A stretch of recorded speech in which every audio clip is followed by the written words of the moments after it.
problem solving. 3-step process. So the difference between someone who gets where they want to be and someone who stays exactly the same and they feel like they're just spinning their tires no matter what they do. Their bank account stays the same, their life situation stays the same, and they just have a lot of frustration, is that they aren't actually able to put a system or a framework around problem solving. So I have a 3-step process that I take that anybody can take, and it'll instantly give you a structure to all of your problem solving. That way you can actually feel like you're moving forward in your life. Now, is this like financial problems, relationship problems? Like, what type of problems are we talking here? Is this will this cover any problem?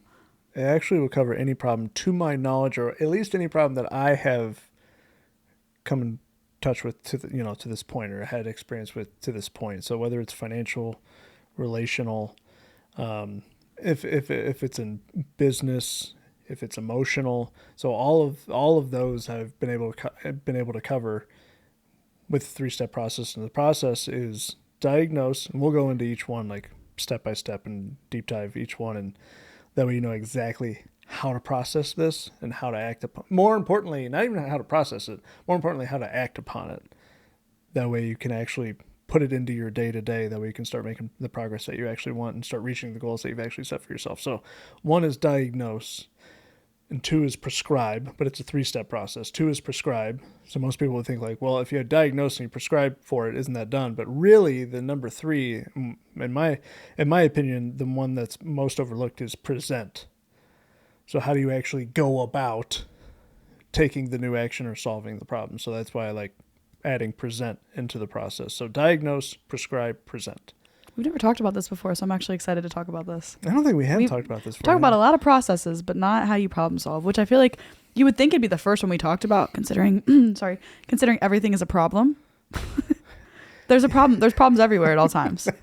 Everything is a problem. Actually, life is a problem. Everything is a problem. You know what's funny about that is actually when you look at perspective. So as an example, many people think they have a money problem. You actually don't typically have a money problem.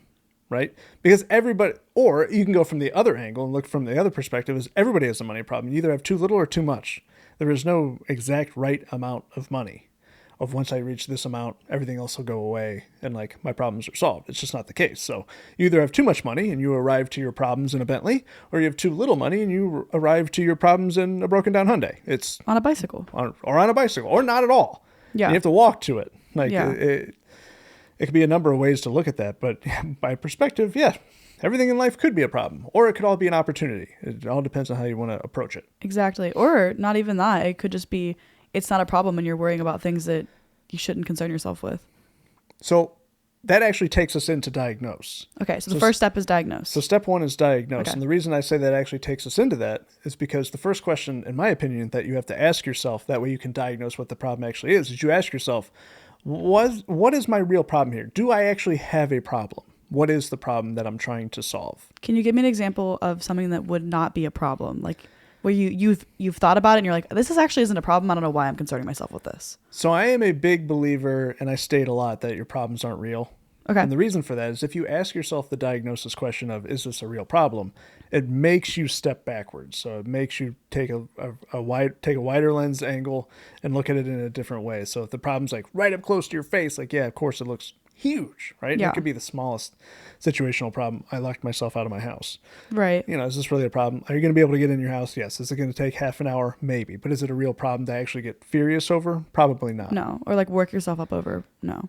Yeah. I think that really applies, especially when you're dealing with things on social media. Like when we first started the podcast, we had some hate comments. We get pretty consistent hate now. It's wonderful. But actually, when you first start and you've never, I oddly look forward to it now. Yeah, it's like my favorite part of my day is reading them. But because I've been in social media for a while, but this is all new to you. So when you first started, mean tweets episode. We do. We will. But mean comments. Yeah. Well, it's mean comments. Yeah. Yeah. But when you first started, it was different for you because you were like, not that you thought mean comments were a problem because you've never really concerned yourself with that, but more your wife Dee, she was like, she didn't like that. Yeah. And you kind of had to give her that perspective, like in the long term these don't matter. Right. Don't concern yourself with this. But if you aren't in the social media scene and you start it, you're like, oh, this comment was mean, and like you make it a bigger problem than it is. Yeah. So let's piggyback off that one. So you asked for an example. Yeah. So you're saying, okay, other people's opinion. There you go. That's a really good one that a lot of people struggle with, actually. Okay. let's say you have a problem with that, or you think you have a problem with that. So step one is to diagnose. What is my actual problem? Am I trying to make sure that everybody agrees with me? Probably. Well, that's unrealistic, right? Yeah. So if you ask yourself a diagnosis level problem like that, like what are my symptoms of trying to get everyone to like me or have everyone agree with me? Well, I have misery, I have stress, I'm creating anxiety, which anxiety. you've explained on the podcast Yes. before. It's like you get that pit of the stomach feeling. Which, Yeah. again, I've never had. So We're not going to get into this today, but we've talked about this. yeah, Which episode was that? we've talked about it in a couple different episodes, but like you can have symptoms around. Okay, that's how you're asking yourself. You're asking yourself these questions. You're going through the symptoms, and you're starting to recognize like what is my actual problem. So somebody having a problem with social media or the opinions of others. Yeah. There's a very good chance that when you're trying to diagnose like what the actual problem or the root issue is, if you're bothered by other people's opinions, it's probably a self-esteem issue. I was going to say it's probably a confidence problem. Yeah. Yeah. So if you ask yourself those questions, is this a real problem? What is the real problem that I'm trying to solve here? And all the symptoms are pointed towards you and not the opinions of others in this scenario. There's a very good chance like, well, why would someone else's thought actually change the way that I think? Yep. Am I not solidified in my thinking? Am I not proven? Do I not have facts? Do I not have experience and wisdom based on what I'm talking about? So it becomes a self-confidence or a self-esteem issue at that point. Because I've never met anyone who builds their self-esteem off others. No. It's called self-esteem. Yeah. Yeah. Thank you. It also goes for when you're solving the problem. You can't, if you're trying to solve the problem of other people's opinions bothering you, you can't stop other people from giving their opinions, like especially on social media. If you want to be a public page, you can't stop the negative opinions from coming in. But what you can do is raise your own self-esteem and confidence. Exactly. Yeah. And that's great advice. I know you're not a parent, but that's actually really good advice for a parent out there. Yeah. Is how do I protect my kids from social media? Well, you have two options. One, they can actually never be online and you can make sure you live off grid. It's probably not realistic. That is an option. It's not, and it's honestly, in my opinion, taking opportunities from the kid, but go ahead. Is it? Okay. Yes, That's cool. especially the day and age we live in, like there's so many opportunities for, as they get older that they could. I don't disagree. Yeah. I don't disagree with that. Yeah. Actually. So like when I think about how I handle Wyatt, right? I don't want to say that I completely cut out social, like, well, he's not on social media, but I don't cut out like online or like TV or anything like that. But my main focus with him is every single day. My main goal is to build his stuff, help him. Yeah. I don't build it. Help him build his self-esteem. That way, when he goes out into the world, he's confident. So if there's an outside factor, an outside push, or an outside pressure, like he can deflect it. Yeah. Like he can withstand it. He doesn't have to worry about like someone else making a decision for him at that point. So in step one of diagnosis, you're asking yourself the question, is this a real problem? And what is the actual problem that I'm trying to solve? And you'd be amazed that when you ask yourself that, you're going to be amazed in how often your actions are reflecting trying to solve a problem that isn't that one. Yeah. Like you're not actually diagnosing what's happening in front of you. So a lot of times if you're trying to solve the wrong problem or you're trying to do something else that doesn't even solve that problem, you just think it does because you haven't asked yourself that question yet. You haven't truly diagnosed what the issue is or the root problem. Or you're avoiding the root problem. Yeah. Yeah. And you do it by habit. Yeah. Like you might not even know that you're doing it, but you're probably turned away from that pain. Yeah, because subconsciously your goal is to protect your own feelings. Right. So if you're trying to protect yourself, you don't actually know what problem you're trying to solve. Yeah. And it could range, and this could be a multitude of things. It could range from something very simple throughout the day, or it could be something severe, where you actually have a real problem. Yeah, I feel like especially if you are the problem, it could be a pride issue too. Well, 9 times out of 10, you're going to be the problem. Yeah. Too. No, you are the problem most of the time, but yeah. Okay. So maybe an example of a problem and how you're diagnosing right now. What's the problem that you've had recently? Oh, I got all kinds of them, right? Just like anybody else. No, you're a millionaire. You don't have problems. Trust fund baby. Yes, a trust fund baby. Trust fund baby. You don't worry about anything. Yeah. You have no worries. Yeah, so my example might be, let's say instead of you know what? Let's actually use a financial one. So let's say, in my situation, in my scenario, let's say a deal doesn't go as well as I want it to. Okay. Right, and I have to, and I decide to sell a property, or I decide to structure it in a different way, whatever it may be. Just an investment doesn't go as well as I hoped it would. And I'm sitting there and I'm thinking that I failed and that it's a problem and that I don't know how I'm going to solve this problem. If I take a step back and go, is this a real problem? Do I actually have a problem? Is my life any different that the investment didn't work out the way that it should have or the way that I thought it should? And if the answer is no, I don't have a problem. Okay. So I'm trying to solve something that's not even real at that point. So if you know the answer, if the answer is yes, then what do you do next? And if the answer is yes, there's some sort of problem, that's when I go into the next step, which would be prescribe. Okay. So I'm determining what the actual problem is. Well, was the problem the investment? Was the problem the economy? Was the problem me? Was the problem the type of investment that it was? Like was it because it was a single family house versus a multifamily property or a commercial property? Like whatever it may be. Yeah. Like this is just kind of a general example. But you can kind of place that across the board on many different industries and many different situations in your life. So let's say you're having a relational problem, right? Let's say you and a girlfriend are having an issue, or you and the wife, or whatever it may be. And you keep thinking that you're trying to solve this specific problem, right? But you've never actually asked, what is my problem here? What problem am I trying to solve?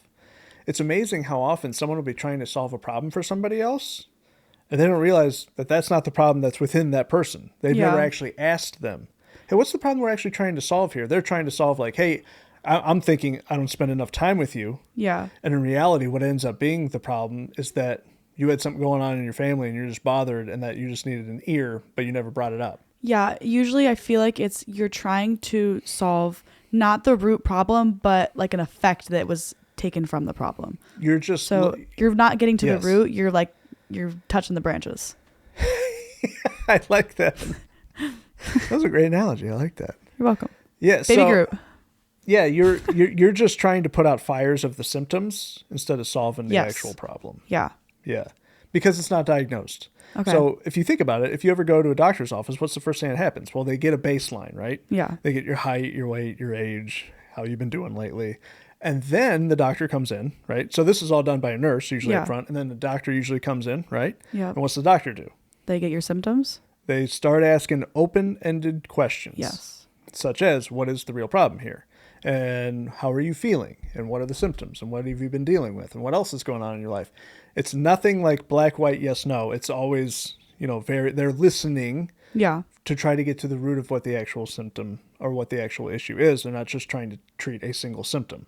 So step one would be diagnose. Diagnose. And it's, do I have a problem? Is this really a problem? Yeah. And then 9 times out of 10, you don't even have a problem. Yeah. You're just... That's the first thing you should do. You have so little pain in your life. You're just looking for things to solve. Yeah. When in reality, you could just sit down and be in peace. Yeah. You could just exist. You don't have to have a problem to solve. It is just okay. I'm actually going to say this for everybody. It is okay to be okay. It is. Because everyone all the time saying it's okay to not be okay. You know what else it is? It's okay to be okay. Yeah. It's okay to be fine. You don't have to have a problem. You don't have to create a new thing to solve it. You don't have to come in with your hubris and go, I'm going to superhero solve everything. I'm going to break this on purpose. That way I can superhero solve it. I feel like that is especially important for people who grew up in chaos. Yes. Or just like unstable households, unstable relationships, just chaos in their household, whatever it might be. It's okay if you get to the point where you don't have a problem and you don't have to create problems. You don't have to wreak havoc in your own life. Yeah. There doesn't always have to be a problem to solve. Here's a great way to determine if that's something that you're dealing with and you're unaware of it. Spend 30 minutes a day completely quiet by yourself with nothing around you and see how big of an urge you have to move and get involved in something. Because if you can't actually sit down for 30 minutes a day quietly, there might be some root there, what you're talking about. Like, I've grown up in chaos, so chaos is normal to me. So if I don't have chaos, if I have peace in my relationship, if my significant other is just okay, and I'm not actually comfortable in that space, so I have to create chaos. That way I can get back to my habit loop of where I'm usually at, but it causes everybody else havoc. Yeah. There's a very good chance that's why your relationships struggle. That's why your businesses struggle, because once everything's good and you can just focus on being refined and focus on being better each day, you're trying to break things because that's actually what you're used to operating. Yeah, you're used to operating in a broken system. Yeah, I'm just used to operating in fire. Yeah, just picking up the pieces, like smashing the glass, picking it up, putting it together, like over and over again. It is incredible how often I see people do that. Yeah. Because they're just actually not okay sitting down for 30 minutes by themselves. They're not aware They're actually completely outside because they've never diagnosed within themselves the root of I need chaos to survive well Yeah. or to operate. Which that could be your diagnosis. Absolutely. The fact that I need chaos. The problem isn't like, there you go. That's the branches are the problem that you're looking at, but the problem could just be I need chaos, so I'm creating it. Exactly. Yeah. That's exactly what I'm talking. That's why diagnosis is so important. That's why, in my opinion, I am a great investor. Okay. It's because when I go to an opportunity and I'm speaking with a seller, I'm not talking to them about numbers and price. There's a reason I've had houses given to me for free. Yeah. I don't go in and negotiate with price and attack with price and talk about price. I don't do any of that. I'm not the guy who's just, like most investors will walk into an opportunity or speaking with a seller or any situation in business that you're negotiating. They're just yelling price over and over and over again, like they're playing a bad game of charades, and they just yell the answer louder and louder, hoping it becomes the answer. But in reality, what you should be doing is diagnosing the problem that the seller has. That way you can have a value trade, and the solution is you get the property. Yeah. So why would you ever talk about numbers? Yeah, you would not be a good investor or wholesaler if you didn't understand this concept. Right. That's why there's so much struggle out there when it comes to the investment world. That's why you see like the top 1% like thrive. Yeah, because they understand this. And you see everybody else like try to start quick and struggle and go like, well, I've run my comps and I added the numbers, but they didn't accept my offer. Well, if they're only buying one thing, here's an example that I use with people. If you want to trade Forex or stocks and you come to me and I teach real estate, I am never going to be able to solve your problem by providing you a real estate education program. I'm selling you the wrong thing. Yeah. And you're looking to buy the wrong thing. So we're not a match. And that's okay. But if you go to a seller in this scenario and you're not talking about you're not trying to diagnose what their true pain is, how do you solve their pain? How do you prescribe, right? Which is step 2, prescribe. Yep. How do you prescribe the correct solution to the pain? So acetaminophen to a headache, right? There you go. Most people understand, Tylenol to a headache or whatever it is. Yeah. How can you be the Tylenol to their headache? You have to know that they have a headache. Right. So you have to ask great questions. You have to ask, what is the real problem here? Well, I have the IRS coming down on me for back taxes and the house is in foreclosure and I have 2 weeks until the foreclosure date. Or I'm getting a divorce.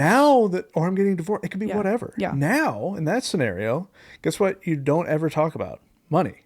Because the money has gone away. The money is not the problem. Money doesn't matter. So many people will say like, well, I want the money. You don't want the money. You want what you perceive the money to give you. You want the peace of not having the property. You want the freedom from the IRS. Yeah. You don't want the money. Exactly. You don't want the money. You want your freedom back. You want your time back. You want your emotions back, your capacity. And the only way to do that is by diagnosing, by asking great questions, open-ended questions, such as, what is the real problem here? Well, I need to sell for 75. Why? Well, I want 75. Yeah, but why would you want 75? What is 75 going to do for you? Bingo. Yeah. That's the follow-up question that nobody asks. What's the 75 actually do for you? Well, I want to be able to get a new place and I got to do first month's security deposit and I got to do first and last month's rent and I want to be able to have 12 months in reserves. Great. What's that going to take? Well, 40. Well, what's the last 35 for? Well, I got this back situation. Okay. Can I solve that without the 35? Exactly. Yeah. Are you ready to solve that problem? Or do you want to stay in your pain there? Or like, why haven't you done this on your own yet? Like that question right there is twisted. You basically become a therapist. You're a professional therapist who sells houses and buys houses. Yeah. Yeah. Because I recognized early on that it has absolutely nothing to do with the boxes and the tops on them. It has everything to do with the people inside the box. Yeah. So the box doesn't make the decision. The person inside does. And that's the exact reason why 50 other wholesalers could go through the same property before you do. Yep. And you will have a greater level of success. And other people will make higher offers and I'll still get the property with a lower offer because it solves their problem. I solved their problem and this person's just screaming about numbers. So this happens internally too with yourself. Like, hey, I want to be able to solve problems for myself. Run this same process on yourself. That's why this topic is so important to me, is diagnose, prescribe, present. So if you're diagnosing for yourself and I've discovered like, hey, this is my root problem. All right, what's next? How do I solve it? Well, you have to prescribe a specific solution. Okay. So you're only able to prescribe when you know what the diagnosis is. Yep. And you can set up systems in place in your life that when I am feeling this happens. So if I am feeling down on energy, like whatever, let's just create a problem for an example. You're feeling super tired. Okay, so I'm feeling super tired. My prescription to that is knowing that first thing I'm going to do is I'm going to look at my sleep schedule. And then I'm going to look at my diet. Okay, I can look back at the last 2 weeks and know that my diet changed. I've been eating out a lot. Yeah, so my prescription is I'm going to get back to my specific diet or whatever it may be, my eating schedule or my sleep schedule. Like that's a very simple one. But you'd be amazed at how many people actually struggle with that.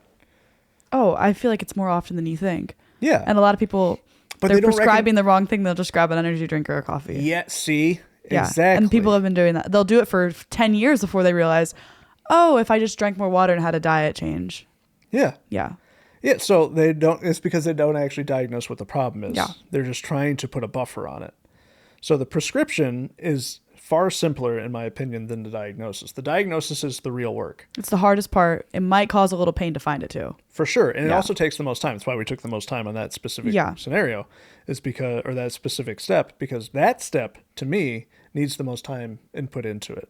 And now the prescription stage can be very simple. It can be because you can set up systems. You can have principles based around this, and you can look back at your history. Well, when do I struggle with this? And when does this happen? And when does this happen at the same time every year? The same time every month? You can start to forecast your problems. Yeah. You've never actually, you probably, 90% of the time, you're not going to be dealing with a problem you haven't dealt with before. Yeah. You're going to have your one-off situations. Don't get me wrong. Okay, give me an example of like a time that you had a problem and you realized it was just the same problem as you've had last time. Oh, like it could be investment, it could be business, it could be hiring, it could be culture, it could be all of those things have not only happened before to me, but other people, and they've solved them. So how did they solve them? How did they do it? Yeah. So how did they diagnose it? It's because I had to take the time to actually diagnose what my problem was. So I have a friend right now. He recently left a position that he just hired. Well, he got hired on for, but he had just accepted. Yeah. But he left after only a couple of weeks because the culture was just ruthless. The culture is just super toxic, right? So when you look at that type of problem, well, what's the diagnosis of that? What's the diagnosis of that culture? Where does it come from? Why is it the way that it is? Should you stay there? Can you solve it? And if the answer, like depending on your answers, well, your prescription is leave, find something new. And that's exactly what he's done. That's why I told him I'm so proud of him in this scenario. Yeah. Because most people would stay in that scenario just for money. Yeah, because it's paying well, or they think they can fix it. Because they're prescribing the wrong fix. Yeah. They're prescribing money will handle this, when that's not the diagnosis. The money will make it worth the mental toll it's taking on me. Exactly. When the diagnosis has everything to do with leaving that environment. Yeah. Right. Okay. So I guess what would be an example of like, I think when you're talking about diagnosis, a good one, like of repeated ones would be relationships. Yeah. So like, why are you the common denominator in a problem? Yes. Or like if you say you and D have like a problem that happens like, every 6 months. Yeah. You have like the same argument arise. Why? It's always her, never me. You're never the problem. You're so perfect. Yeah, I've diagnosed her as the problem. Oh, perfect. Okay. So what's the prescription? She's gonna hear this and yell at you. Yeah. The diagnosis is that it's me. Yeah. Okay. So say you have the same problem every 6 months, and maybe I feel like most of the time when couples have that, where the same problem repeats itself over and over again, they're probably just they're not making the right diagnosis. Absolutely. So like, for example, when we talked about how you have to spend an hour together every morning to feel good because of your love languages. Yeah. Before that, were you diagnosing the wrong problem? Absolutely. Okay. So talk about that a little bit. I didn't recognize what she actually needed. Okay. So here I am, right? I'm an acts of service guy. So I'm like, I'll do this, I'll do this, I'll do this. And I worked in the business and we brought in this much money and like we did this and like, don't you feel great? And then she would be like, I really need you to watch this hour show with me. I'm like, how could you not be satisfied already? How dare you? How is this possible? How is this possible? Because I never asked, well, what is the actual problem? Yeah. Why is she not feeling fulfilled? I never asked that. Yeah. You just thought, I'll just keep doing more because she just wants more. Yes. Turns out she didn't want more. She actually wanted less so that you could spend time with her. Way less. Yeah. It took me so much less time just to spend half an hour to an hour with her every morning in the Word. That's all it took. And you guys were having this problem like probably you said like once a month, like it was pretty frequent for a while. Every 90 days at absolute minimum. Yeah. I would occasionally be able to keep it off bait without recognizing it by, going on consistent dates because we try to do that. Yeah. But I never recognized what about the date actually filled her up. Oh, I'm spending time with her. I thought it was like, this is a great business meeting or something. like, weren't we productive during that? Like, let me get the door for you. You treated your dates like a business Turns out, well, we started our dates as like business meetings because we would write yellow letters together in the business. But yeah, I forgot. No, but that was all fun for us. But my way of showing love was acts of service. Thinking way like, of receiving. Everybody feels that way. Yeah. Turns out not everyone feels that way. So my diagnosis was wrong. So therefore my prescription was way off. So it would never last. So think about the person who takes something to feel better for a short period of time and then they have to take it again and again and again and again and again. Yeah. So if you get caught in that loop of having to take more and more and more of something because you're building up a tolerance, your prescription is wrong. That's like when people drink a whole pot of coffee every day. And it started with 1 cup in the morning, but by 5 years later, they're drinking a whole pot. Yeah, they're drinking a barrel of coffee every morning. Yes. Yeah. You were pretty close to that. Yeah. When you were drinking all the pop. Yeah. Oh man. I because love pop. your Dr. solution, Pepper. Your body wanted more sugar because you Maybe had Dr. all of Pepper it. will sponsor us. Hopefully. Yeah. That would be the perfect sponsor, except for you don't drink anymore. Except I don't drink it anymore. You have to tell them that though. Yeah. Yeah, we'll take that sponsorship.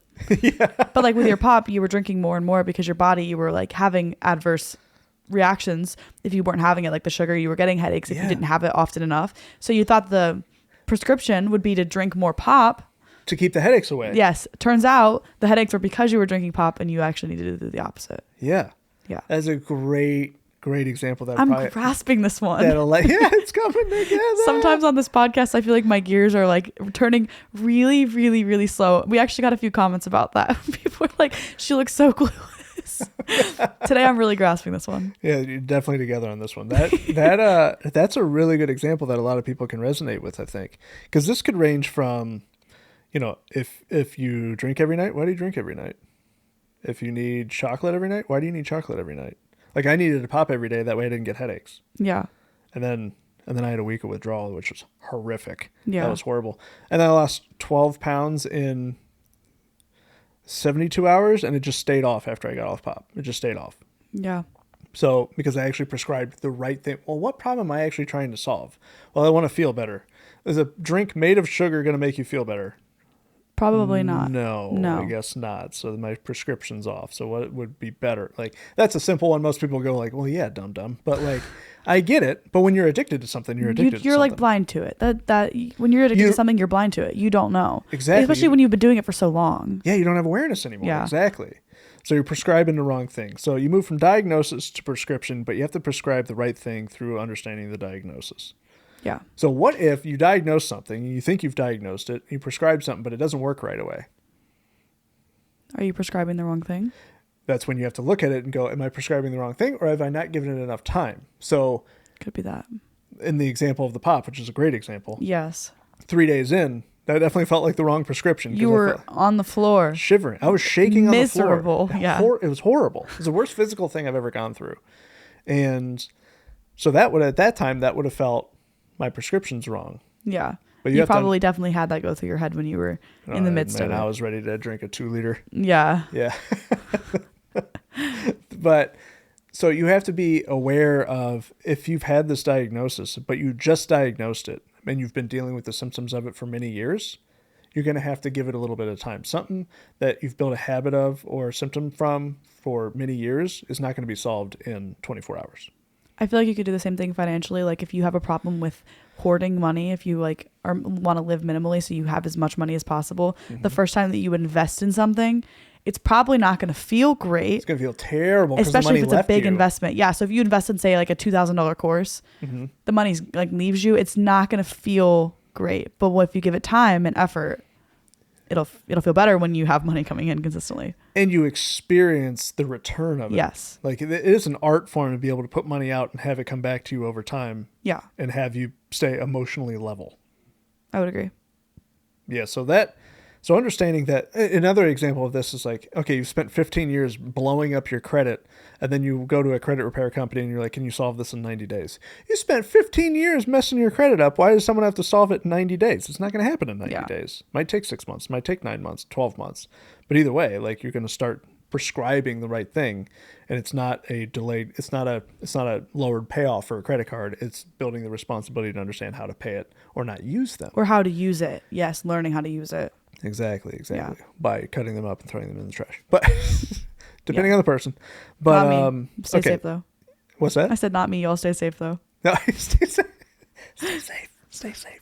So we have. Hold on. Ow! Keep that. Sorry, keep that in. That was horrible. That needed to happen, and I was waiting for you to stop talking so I could do it. Okay, continue. So we have diagnosis to prescription. Now here's the one that gets overlooked in my opinion. And this can be used towards yourself, to other people, towards a negotiation, anything like that. And that is present. So is this like the action step? This is the action step of actually moving forward on your prescription. Okay, so what would that be? Say the pop example. Okay, so pop example would be a diagnose. I have a pop problem. I have a sugar problem, and it's slowly making me miserable. Yeah. That's a good diagnosis. Okay. Prescription. Stop drinking pop. I know I need to stop drinking pop. Okay. If you don't present it to yourself, in a specific way, you'll never actually do it. Okay. So I knew that I probably shouldn't drink multiple pops per day. Yeah. At one point, but I never actually stopped, right? So there's a present period. So if you're working with somebody else, say you're presenting an offer in a specific deal scenario or anything like that in real estate, if you're going to present an offer, you're presenting the prescription to them to show them the value trade of solving their pain. So if I have a scenario, one specific scenario, this is a real deal. One specific scenario, I had a situation where I was working with a seller, and I was like, I will literally say to the seller, let's diagnose your pain. Let's diagnose the real problem here. Let's actually solve the real problem that's at hand. And they always go, oh, that sounds like a breath of fresh air. Like, okay, cool. Okay. What are the actual symptoms? What are you actually dealing with? What's the actual problem at hand here? I have squatters in my house, and then they go on a rant on like how all the laws are wrong and everything. That's just emotion, which is good because they're feeling it. Yeah. And that's the real problem if you're getting emotion. Mm-hmm. That's the key. So, okay, I have squatters. They're stealing from me and I can't get them out of the house. I've moved in with my husband. I don't want to deal with this. I don't know how to deal with this. They're stealing from me. Now, I know what that pain's like because I've had squatters before and it's ridiculous. We're not going to get into that right now. But my point is, let's diagnose the problem. So I asked the question, what's the real problem here? They gave me the real problem. The real problem had nothing to do with money. Had nothing to do with the symptoms of that other people would try to provide a solution. I'll buy the house off of you for 50 grand, for 30 grand, for 100 grand, whatever it is. They wouldn't have cared. So my prescription to her was, how would you like to never worry about this again? And I'll just solve the problem. I will take over the house and you'll never have to hear about it ever again after we close. And she says, that would be amazing. Like, please, you'll take on this problem. I'm like, I will just take on the problem. You can transfer the house to me. I'll take over the responsibility of the house and we'll go through title. It'll be a clean transaction and you won't have to worry about anything. Maybe we pay your closing costs. We'll figure that out. That way you're nothing out of pocket on it. But like overall, like I'll take over this responsibility. We know how to do this. We've done it before. And that's when she goes, that would be amazing. So we actually prescribed a real solution to her diagnosis of wanting away from the responsibility as quickly as humanly possible.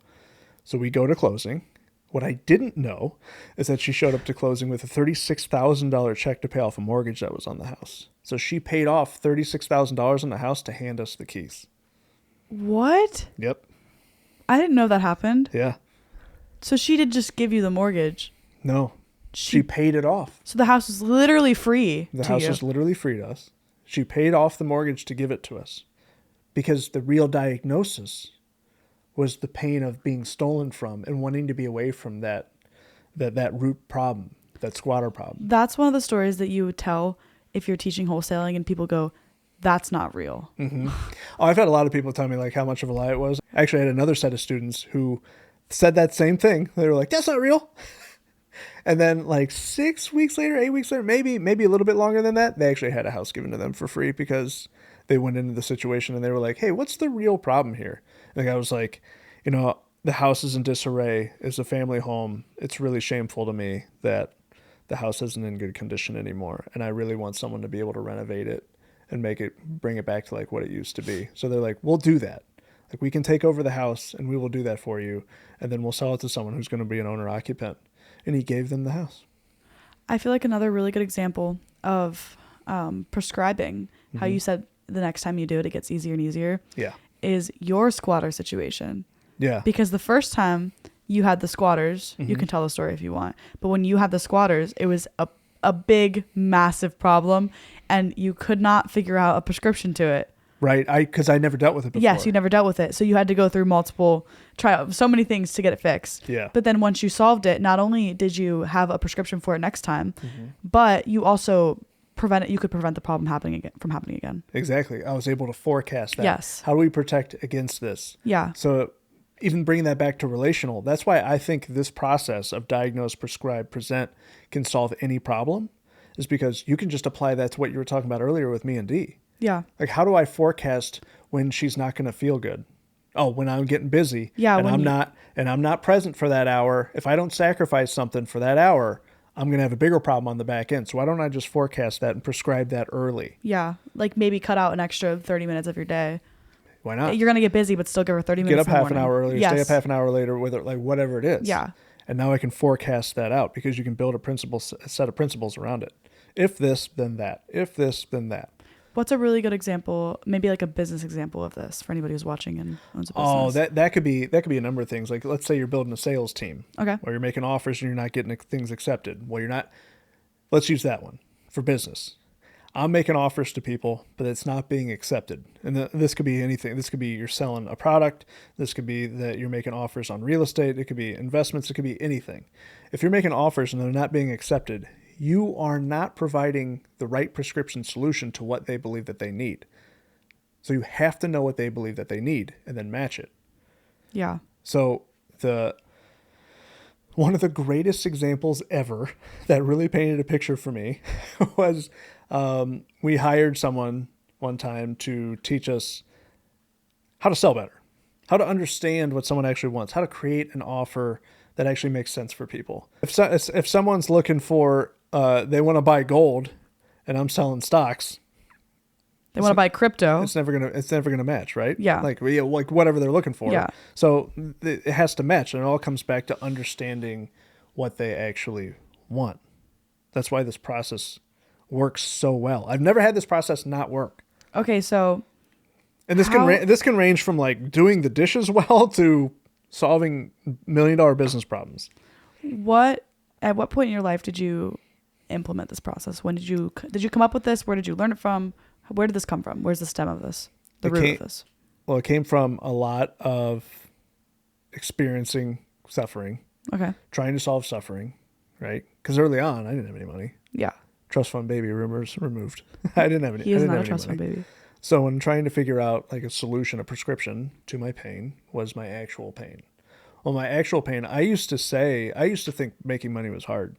I remember saying aloud one time while sitting broke, I said out loud by myself, because nobody was around, I wasn't with anybody, by myself going, why is making money so hard? Like, why is it so hard for me? It feels so much harder for me than anybody else. I see other people do well. I see other people be able to pay rent. I see other people have the job that's consistent. I was unhireable. Like, all these things. Yeah. And I literally said out loud one day, like, why is making money so hard for me? And that was my first real step into diagnosing what was going on with me. What was my actual root problem with making money? And my root problem was I didn't have any skill sets. Nothing. That's when I started to look around and go, there's 500 other people on this sales floor right now that do the same thing, and I'm not good at it, and they are. So, like, why would I stand out? You should have mentioned that in the last episode. You didn't talk about it. We talked about your story like 3 episodes ago. Yeah. Yeah. That would make sense because you were like, I don't know where this thought came from. That's where the thought came from. That's probably where it came from. Yeah. Yeah. Yeah. Okay. So I mean, that's over the years really developing like, I got to get to actually diagnosing what the problem actually is. That way I'm working on the right thing. Yeah. So that way I'm just not working on this thing over here and hoping it's going to solve this problem over here when I don't even relate. It just feels good to work over here and feel like, oh, I'm busy. When in reality, subconsciously, it's just covering distracted. up. It's just covering this up. Yeah. That way I feel good for a period of time. Would you say that this has made your problem solving more effective? Without question. Efficient? Without question. Okay. It's effective and efficient. That's actually two different things. Yeah, I know. Yeah, you know the difference though. Yeah, I do. It would make, but it does both. It's making it both. For anybody who doesn't know, efficient is just doing something quickly. Effective is doing the right thing quickly. Yeah. So not only are you solving the problem faster, but you're also solving the right problem. I'm solving the right problem. Yeah. Exactly. So in present, so we've again moved from diagnosis to prescribe to how do we present the prescription? It is through the lens of the other person. Word that differently. What do you mean by that? Word it differently? Yeah, through the lens of the other person. Just unpack it for you? Yes, unpack Okay, that. so What does that mean? So if I'm going to provide you a solution, if I'm going to present you a solution, I'm going to come from your perspective. Okay. So what's something you want to solve? Oh. You want to make more money. I want to make more money. There you go. You want to make more money. Yes. So let's diagnose. We've already done this. It's a little bit of a cheat because we did this the other night. But we've already run through this problem. Okay, you want to stabilize a little bit. I want stability in my financials. Okay. So the diagnosis is that so one of the symptoms that you're feeling is just like this up and down roller coaster of money. Like I have a great month, I have a crap month, I have a great month, I have a crap month. Like how do I just feel even throughout the board? Financial chaos. Yeah, I'm creating financial chaos in my life because that's what I'm used to, right? How do I solve that? All right, so we diagnose that you have financial chaos. So the prescription is to create a system in which it forces you to pay yourself a specific amount of money each month, no matter how quality of the month that you have. That way you will always raise yourself to that bar. So now you'll have a baseline of, I'm just going to use an example of 10 grand, but a great month, you might have 20 grand. Yeah. So instead of having these ups and downs, you have a baseline and then great months. You don't really have down stuff anymore. Okay. So that was my diagnosis and prescription to you, right? Okay. What's the presentation? Now, how did I present it to you though? The other night? Yeah. How did you present it? I presented it through your lens. I presented it through your perspective. Hey, do you feel like this when this happens? Hey, do you feel like this when this happens? You sound like an infomercial. I would wake up at 3 a.m. to you saying that on my TV. So I presented it through your lens. You did. I presented it as, okay, when you have a good month, do you just feel like super liquid and elated and I can do anything? And then you said, yes. And then my next question was, when you have a down month, do you just feel like a failure and a drag and like, why do I always take one step forward and two steps back, or two steps forward and one step back? And then your answer was, yes. Yes, I'm showing you your pain. Yeah. And then when I present, it's through your lens of, to eliminate that, all you have to do is this one thing. That's really powerful for somebody who's trying to sell anything. Yeah, without question. Like the present step is actually so powerful for selling something. Now, it's really important to sell to yourself. Yes, I was going to say the present step. How does that work with yourself? So say I'm solving my own problem. You are not there. How would I talk to myself about this problem? Well, no one's better at hiding your own diagnosis than you. Okay. Right? Yes. So I can ask you, or you can ask yourself, like, what is my real problem here? And your brain can go anywhere because it knows the routes to stay away from you. Yeah. It knows what I'm trying to hide. Mm-hmm. That's why the 30 minutes sitting quietly is so important, because you can sit quietly for 10 minutes and avoid anything that you want. You get up into that half-hour range, you're gonna find some stuff that you don't necessarily want to find. Your brain starts wandering. Yeah, it starts running out of paths to avoid. So that's why that's why I spent so much time on diagnosis there. Yeah. So when you're presenting to yourself, you have to present through your own lens. You have to ask yourself your own questions. What would I do if I actually had the money? That's a good question. Why do I actually want this money? Yeah, what is the money going to give to me? What am I perceiving that this money is actually going to give to me? Yeah, that's a really good question. And if you don't have an answer to that, you have a root problem of vision. There you go. And the money's going to give you more of what you've already got, like more of who you already are. So if you're scared more lack of vision. It's not going to. If you're scared of who you are, or if you don't know where you're going, or you don't know where you want to go, all this money is just going to do. What it's going to do is going to create you more of a problem. You either have too little money or too much. It is far better to have too much money, by the way. It's a much better problem to have. So diagnose and prescribe your way to too much money. But speaking from somebody who's been in both situations. Yeah, speaking from experience. We are in no way saying those situations are the same. No, they're not. Yeah, it is better to have too much, but what's so funny about that is that could go all the way back to Diagnosis and Prescribe, because that's one of the best ways that I am able to stay in a positive mindset, is because none of my problems are real in that sense. yeah. If I have an investment go wrong, my worst case scenario, and like through one investment going wrong, is like my life stays the same. Nothing changes. Would I trade my life today for 5 years ago, 10 years ago? No. Yeah. So I'm grateful. Like we had a tenant have a health issue the other day, and it was like, so we installed some things in the house to make her life easier. I'm grateful for the expense. Yeah. I would much rather have my quote unquote problem of having to add money into a property than to have the problem where she had a health, than trade A for vacancy instead, because she's of her having that problem, hopefully she gets better. So yeah, just having perspective, having understanding, being able to zoom out a little bit. But the presentation piece is what people overlook.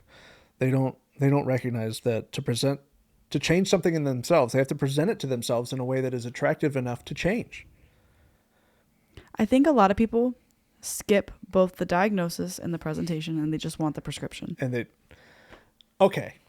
If there was a free pill that built your confidence, added the potential to make more money to your bank account, Made you lose 20 pounds.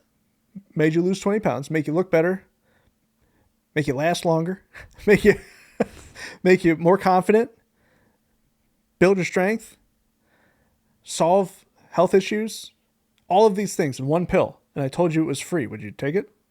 Yeah. It's called exercise. Yeah. It's called exercise. It's called practice. All of these things are hidden behind that. So if you can build a system of becoming physical, becoming active, taking action, all of these things become free. I think a lot of that comes from our wanting everything just to be like one solution. We just it's the instant gratification that everybody wants today. Yeah. Nobody wants to see gradual progression. Everybody just wants the solution. What's funny is if you get good at this process, diagnose, prescribe, and present, it is almost instantaneous. Yeah. Especially with the little problems. For sure. The little problems. It eliminates them before you even get to prescription. Yes. And this you diagnose it and you go, not a real problem. Yes. And this goes back to the whole anxiety conversation, because when you first start this, if you don't have this process and you have anxiety or you deal with that, you have a problem, and then it could not even be a problem at all, but it'll wreck you for an entire week. Yeah. So now if you can diagnose it before it gets you that week, you save 6 days. Yes. So you didn't even have to prescribe or present anything. You just recognized it wasn't a real problem and it was fake. Yeah. And we're just used to creating a problem. Or if it is a problem, you still save 5 days. Say it takes you two days to solve the problem. Yeah. And that's a huge win. Yeah. Yeah. Yeah. That's why I don't think burnout's real. We'll have this conversation another day. He doesn't think burnout's real. I don't think burnout's real. I really don't. Because every time that I have a feeling of quote unquote burnout, I diagnose it, and it has nothing to do with what I believe the burnout is around. And I've never had it be around the topic that I thought it was, ever. Give an example of a time that you've had this happen and what the problem was. Because I feel like the people, we haven't had the burnout conversation on the podcast. We've been arguing about this. Not me, but every person that I bring around him in my life, he loves to argue with them about burnout and if it exists and what it means. So, the clinical definition of burnout, I don't think is real. Okay. So what's an example of a time when you thought something was burnout and you found the solution, it was something else? When I thought I was working too much in the education business. Okay. What was the diagnosis? The diagnosis, after I really explored and asked myself the right questions, had nothing to do with the education business. Had everything to do with how I was treating myself, how I was treating others, and the relationships that I had set up at the time. It had absolutely nothing to do with the education business. Okay. I agree with you. I don't think burnout's real. I'm not arguing. I'm not here to argue with you. I just want people to understand why you're saying that. Yeah, I think you can legitimately diagnose yourself through burnout. Okay. Like another example might be like, oh, I'm burnout on it's usually work. It's usually the person's job. They're like, oh, It's usually the person's job. Yeah. Right. So if we stick within that, if it's the person's job, well, I'm just burnt out in this job. Well, what is it? What is? See, and they can also never really define what burnout is. They just use the word in exchange for I'm tired. Yes, well, I'm tired, or I don't want to do this. Yeah. Well, why are you tired? Well, I do it for 18 hours a day. Yeah, it's your choice. Why are you doing it for 18 hours a day? Yeah, so your like if you ask yourself the right questions, you can diagnose and prescribe yourself. Well, I'm going to give myself 2 hours a day to play video games. I'm going to give myself an hour a day to eat. I'm going to give myself an hour, and now it's like because you have a plan behind it, you immediately feel better. That's not burnout. Yeah. That's not burnout. That's just you unwilling to make a change that you absolutely know that you need to change, and you're not willing to face it. I would honestly challenge the people, the viewers, to next time they find themselves saying I'm burnt out or I'm feeling burnt out, to dig deeper than that. Yeah. Don't leave it at that. Don't say I'm burnt out and then go to bed. Don't leave it at that, because you're never going to solve your problem by doing that. Yeah, that's just a surface level. That's you avoiding the actual problem. Yeah, that's you diagnosing something incorrectly. Is the problem your jobs? Is it your relationships that you're participating in? Is it an activity you're doing? Is it because you're spending 10 hours a day on social media and you're not getting enough actual culture in your real life and you're like the people around you? Yeah. Is it a self-confidence issue? Yeah. Is it self-esteem? Yeah. Am I caring too much about what other people think right now? Why am I thinking like that? All of these will diagnose you to like an actual root that you can solve. I think the most common when people say burnout is creative burnout. I hear it so much in the creative industry. Creative burnout? Yeah. That's because they have absolutely no structure to anything that they're doing. They're just creative and they're not running a business. They have this stallion running around in their head with absolutely no saddle on it, and it's just taking them for a ride. That's absolutely what that is. A really good visual. That's absolutely what that is. They're just going insane because they don't have a structure to their day. They don't sit down and go, I'm going to write for this 2 hours a day. I learned this from Jerry Seinfeld. I'm going to write for 2 hours a day, and that's it. Yeah. No, I and think you that's can't do absolutely it. True. And you can't do anything else in that time block. So a creative person, they just let them. Well, I work when I feel good. Well, the problem is you only feel good 10% of the time. So then the other 90%, you're like, I'm burnt out. Yep. I worked too hard. Bingo. Also, why don't you feel good? Because this just in, I'm a creative person. Are you? Yeah. Most people wouldn't think like that. No, the transformer behind you. You don't think that says? Oh yeah. I'm creative. Optimus Prime. Roll out. Exactly. Yeah, I'm a creative person. So if I don't have structure, I found freedom through structure. Yeah. So when I got to the point, well, I should say when me and the wife and the family got to the point where we had ultra freedom, go wherever you want, do whatever you want, whenever you want. We found a lot of chaos in that. Yeah. We found a lot of struggle in that. Then when we set up structure, because I didn't have a system set up or a process set up where I could diagnose, prescribe, and present anything, and I wasn't aware of that. And then also, I couldn't figure out or didn't have a process to solve problems where, well, why isn't Dee feeling good right now? Because I didn't have a structure where I was like, I'm going to spend an hour with her in the morning about this, and that's what fills her up. I think an example of the creative that I've dealt with would be, say I'm feeling creative burnout. And I have been working I used to say in the fall, because fall's my busiest season, I would work for 3 months straight every single day, sometimes 3 10-hour weddings in a weekend. And then 7 days a week, I'd just be working photos. And then when I'm not working, I'm editing. So I'm still working. I used to say by the end of fall, I am creatively burnt out. I don't want to touch a camera. The problem isn't that I'm burnt out. The problem is that I'm scheduling too many shoots and I'm overbooking myself. And then you think, okay, so the actual problem might be that I'm not charging enough for my shoots. Look at that. Because I'm working so much that I need to make more money. So you by habit just adopted trading time for money. Yeah. That's how deep it can go. Yeah. Subconsciously, you just chose if I want to make more money, I got to do more shoots, and do more shoots, I got to work longer hours. Which isn't true, because if I have the demand that I have, I can raise my rates. Supply and demand. So I don't have to work so much, and then I could have a day off in the fall every week. Exactly. Yeah. Yeah. So if you have 5 people demanding your time over the course of a month, yeah, you might be $100 or $200. If you have 500 people demanding your time 5 days a week, you're now $5,000 a month, or whatever it may be. Yeah. Yeah. So people don't raise their prices in accordance with their skill sets. That's another problem. So, but what a great diagnosis for what you were going through right there. That was a great example. Because it wasn't what I thought it was the first time or the second time. Yeah. Yeah. The problem isn't that I'm just burnt out. It wasn't that I'm working too much. It was that I'm not charging enough. Yeah. Yeah. Because I didn't realize my value at the time. The value trade wasn't there. Yeah. That's a perfect example of going back to the doctor scenario of like when you're at the doctor and they're diagnosing and prescribing, at no point do you think about money. You're thinking about a value trade, and the value trade is that you feel better. So in an investment and a real estate deal, like my example of the house being given to us, being paid off and then given to us, it was always a value trade. It's never about money. It's never about the numbers. Yeah. It's always about the value trade. Price is what you pay, value is what you get. So if you focus on the value, you'll be able to present that to others and to yourself. Perfect. So we just told everybody how to solve all of their problems. Any problem that you have, I really believe that. And I don't even think you can say it's not any problems. Like I think you're right. There could be a few one-offs, but in some way, shape, or form, it could probably be solved with this. In some shape or form. So in some capacity, there's obviously fake problems. And there's obviously real problems. So a real problem, it might, your life might be in danger. Yeah. Or a relationship's in real danger. Or there was a trauma, or there was an accident. Like those are all real problems. I'm not saying that real problems don't exist. What I'm saying is 9 times out of 10, the thing that we think is a real problem is not a real problem. Is not a real problem. Yeah. Because if you can get past it, if you can run it through a filter of, is this life endangering or financially crippling? And if the answer is no, you have the ability to run this process. Even in those scenarios, you can run that process and maybe you can get yourself out of it quicker.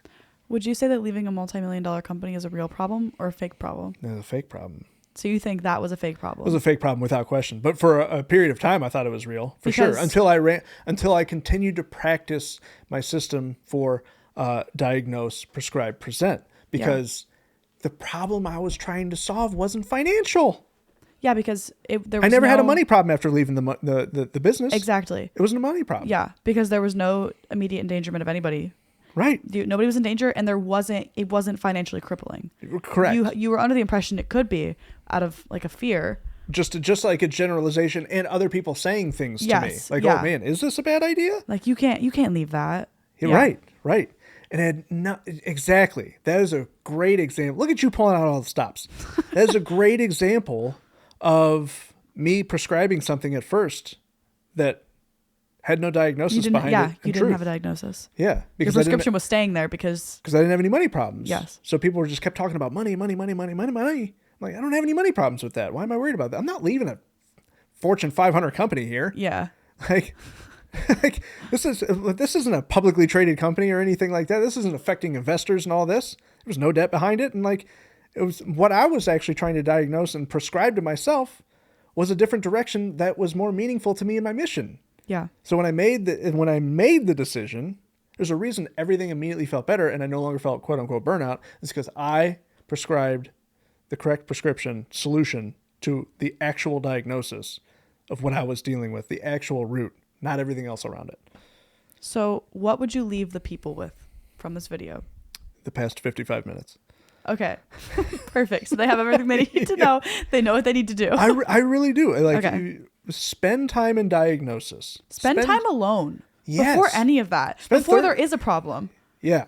Spend time alone. Spend 30 minutes by yourself every single day in complete solitude silence. No phone, no Netflix, no music, just sit there. Yeah, no dopamine whatsoever. Yeah. Definitely no music, nothing. Yeah. Just sit quietly in a chair for 30 minutes a day.